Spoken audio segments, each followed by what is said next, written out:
Good morning, everyone. We are the Group 6. Our topic is Lesson 1: Legal, Regulatory, and Political Issues.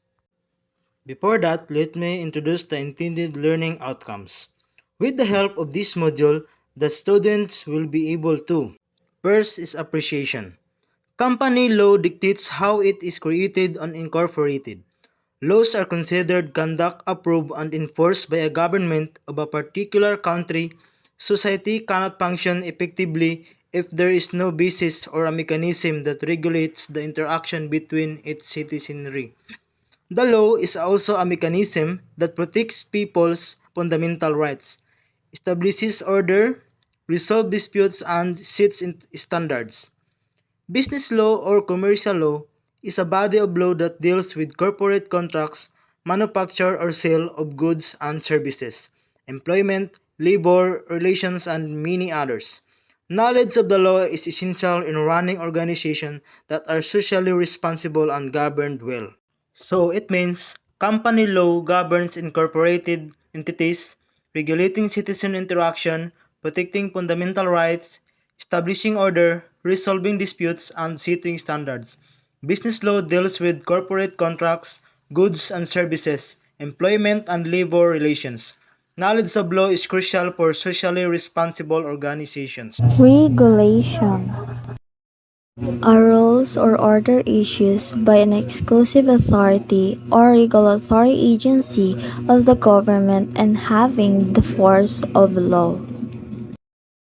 Regulation, one primary consequence of CRS and corporate governance activity, is the impact on the financial performance of the company. For a profit-oriented organization like us, we are expected to produce positive EBIT, good returns on equity and asset, plus an attractive EPS in accordance with the law.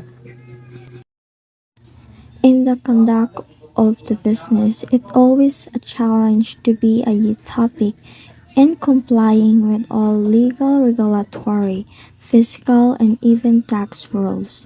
We take a balance by adopting the ethical theory of utilitarianism, which is held to be the most ethical choice, is the one that will produce the greatest good for the greatest number.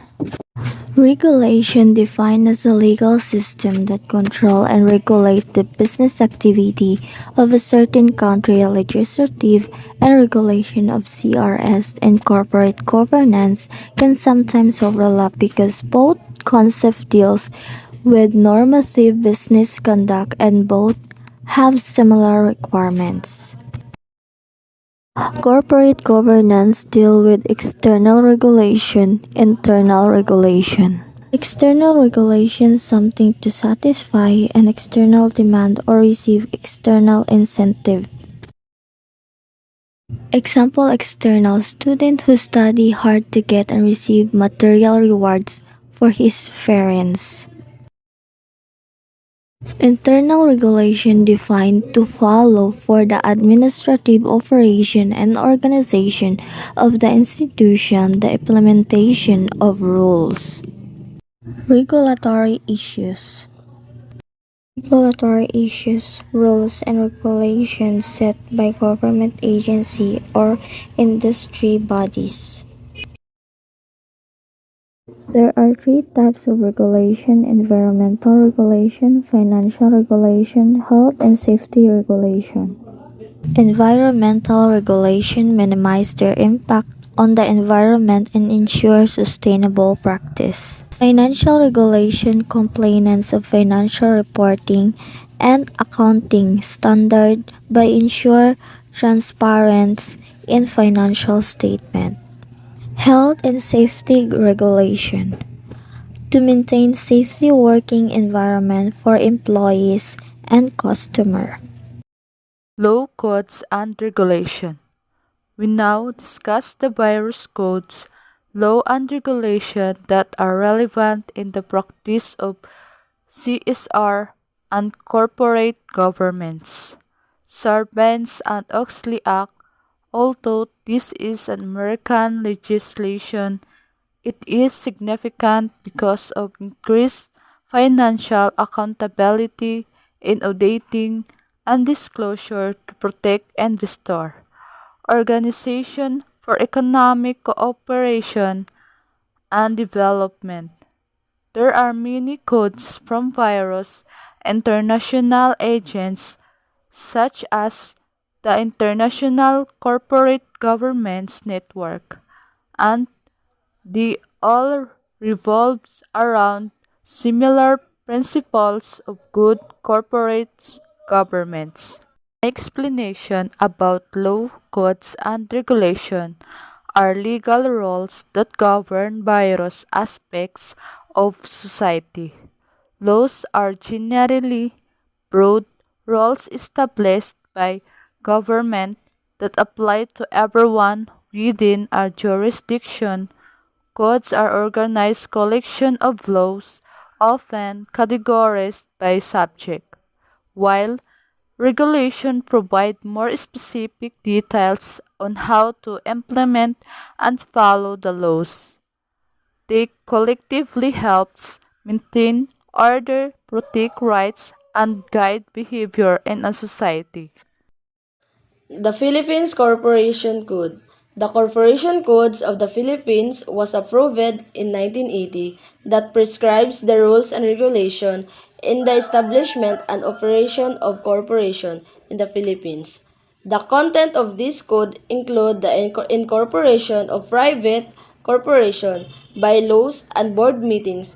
It is very important to know about the law and understand it if he or she would like to get into the business. Ignorance of the law is not an excuse. The code was revised in 2019 after almost 40 years to improve the ease of doing business in the Philippines and thereby fortify further economic development. Some of the notable changes made with the revised codes are: Number 1. Removal of the minimum numbers of incorporation. They remove the minimum number of incorporation required to organize a corporation and allow the formation of one-person corporation. A corporation with a single stockholder and without a minimum authorized capital stock required. Number 2. Required minimum 1 million pesos capital stock on stock corporation to stipulate what is assessed the organization must hold as a minimum required.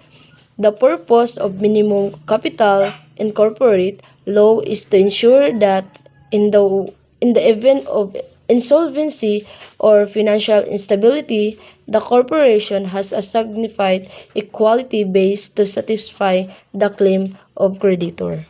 Number 3. Removal of 50 years term.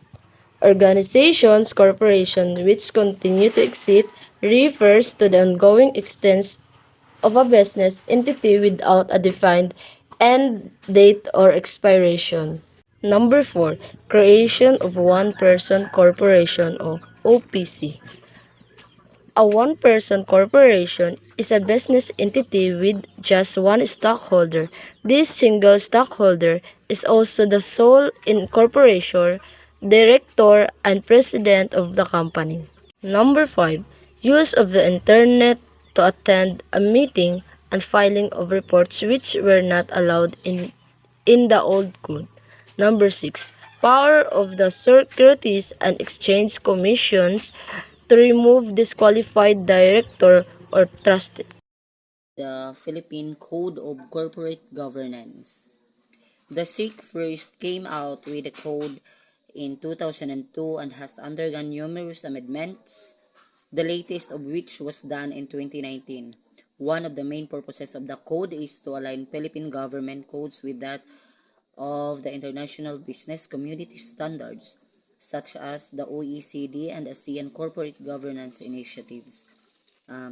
Corporate governance in the Philippines is principle-based, meaning companies are asked to comply or explain a violation of the code.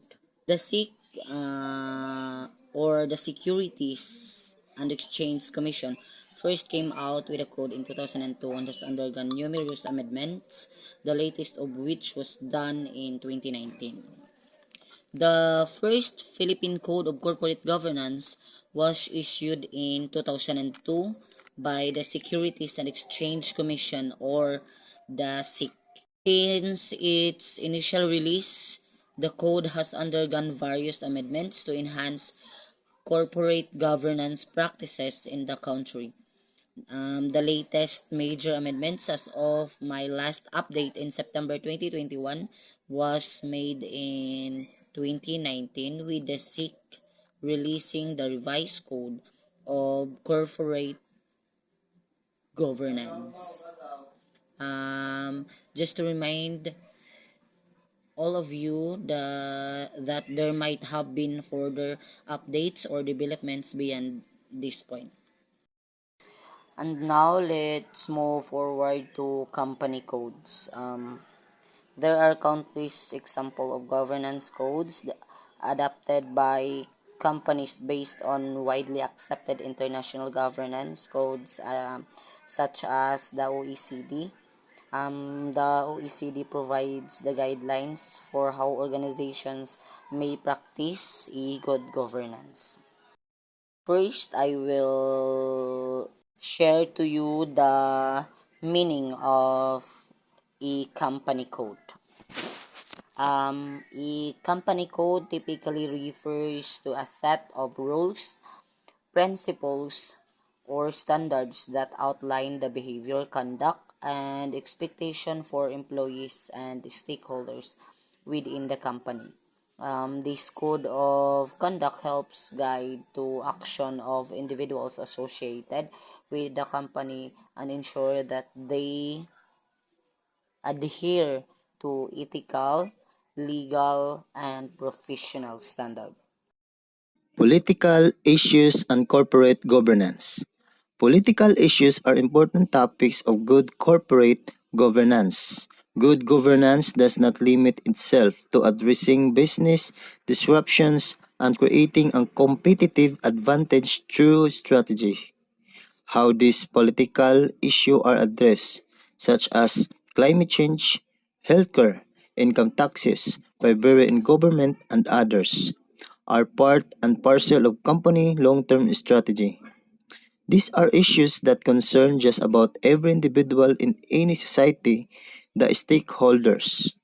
Changes in government policy and regulation can affect the operational viability or even the survival of a corporation. For this reason alone, the board should be aware of the uncertain and volatile environment that we live in today.